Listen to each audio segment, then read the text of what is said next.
ಮಂಜುನಾಥ್ ಅವರ ಈ ಬಾಲಿಶ ಹೇಳಿಕೆ ಬಗ್ಗೆ ಮಾಜಿ ಸಂಸದ ಪ್ರತಾಪ್ ಸಿಂಹ ಕೌಂಟರ್ ಕೊಟ್ಟಿದ್ದಾರೆ. ಏನಂತ ಹೇಳಿದ್ದಾರೆ ಹಾಗಾದ್ರೆ ಪ್ರತಾಪ್ ಸಿಂಹ? ಕೊತ್ತೂರು ಮಂಜುನಾಥ್ ಗೊತ್ತಾಗೋದು ಕೇವಲ ಸ್ಕ್ವೇರ್ ಫೀಟ್. ಈ ತರ ಯುದ್ಧದ ಬಗ್ಗೆ, ಸೈನಿಕರ ಬಗ್ಗೆ ಅಲ್ಲ ಮಾತಾಡೋದಕ್ಕೆ ಹೋಗಬಾರ್ದು ಕೊತ್ತೂರು ಮಂಜುನಾಥ್. ಆಪರೇಷನ್ ಸಿಂಧೂರ ಮತ್ತು ಸ್ಕ್ವೇರ್ ಫೀಟ್ ವ್ಯತ್ಯಾಸ ಇದೆ.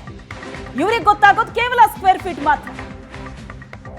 ಸೈನಿಕರ ಬಗ್ಗೆ, ಯುದ್ಧದ ಬಗ್ಗೆ ಮಾತಾಡೋದಕ್ಕೆ ಹೋಗಬಾರದು. ಏನ್ ಗೊತ್ತಿದೆ ಇವರಿಗೆ ದೇಶದ ಬಗ್ಗೆ, ಈ ದೇಶದ ವ್ಯವಸ್ಥೆ ಬಗ್ಗೆ, ಯುದ್ಧ ನೀತಿ ಬಗ್ಗೆ ಏನ್ ಗೊತ್ತಿದೆ ಅನ್ನೋದೇ ಈಗ ಎಲ್ಲರೂ ಕೊಡ್ತಾ ಇರೋ ಸ್ಟೇಟ್ಮೆಂಟ್.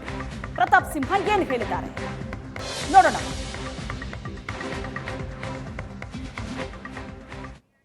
ಕೊತ್ತೂರು ಮಂಜೂರಿಗೆ ಸಿಂಧೂರ, ಸಿಂಧೂರಿ, ಸ್ಕ್ವೇರ್ ಫುಟ್ಟು ಇದರಲ್ಲಿ ಗೊತ್ತಾಗೋದು ಒಂದೇ ಒಂದು ಅಂದರೆ ಸ್ಕ್ವೇರ್ ಫುಟ್ ಮಾತ್ರ.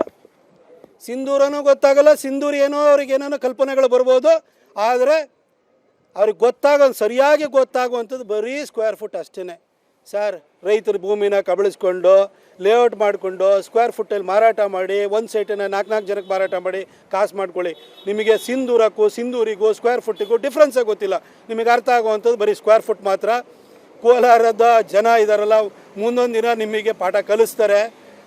ಆದರೆ ದೇಶದ ಜನ ಇವತ್ತು ಪಾಕಿಸ್ತಾನಕ್ಕೆ ಪಾಠ ಕಲಿಸ್ಬೇಕು, ಅವ್ರನ್ನ ಮುಗಿಸ್ಬಿಡಬೇಕು ಅನ್ನೋ ಒಂದು ಉನ್ಮಾದದಲ್ಲಿರುವಂಥ ಸಂದರ್ಭದಲ್ಲಿ ನೀವು ಈ ರೀತಿ ಹೇಳಿಕೆ ಕೊಟ್ಟರೆ ನಿಮ್ಮನಿಗೆ ಓಟ್ ಹಾಕಿದಾರಲ್ಲ ಅವರೇ ತೂಚಿ ಅಂತಾರೆ. ಈ ಕೊತ್ತೂರು ಮಂಜು